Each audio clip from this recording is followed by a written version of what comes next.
Emozioni, ricordi, lacrime di gioia.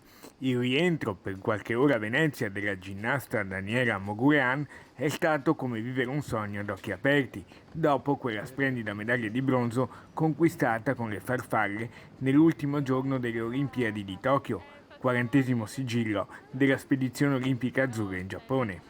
Tornare nella mia amata Venezia con una medaglia olimpica al collo mi rende veramente orgogliosa perché mi fa tornare in mente i momenti di quando ero piccola che giocavo fuori in calle con i miei attrezzi e tutte le persone che passavano rimanevano affascinate e mi applaudivano, quindi mi fa pensare a tutto il percorso che ho fatto. Sono molto legata alla mia città perché mi ha accolta molto, molto bene a braccia aperte. Io questa medaglia l'ho vinta con la mia squadra, con le altre farfalle e diciamo che come squadra la dedichiamo sicuramente alla nostra allenatrice e invece io personalmente la dedico a mia mamma che ha fatto moltissimi sacrifici, mi ha sempre aiutato, mi ha sempre supportato fino ad arrivare qua.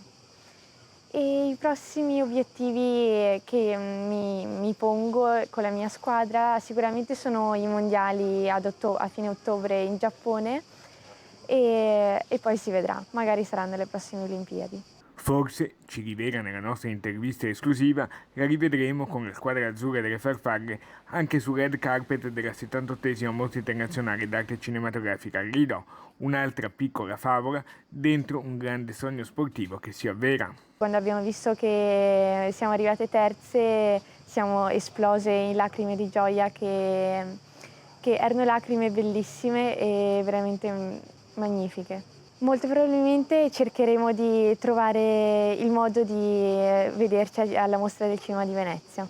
Un grandissimo saluto ai telespettatori di Antenna 3.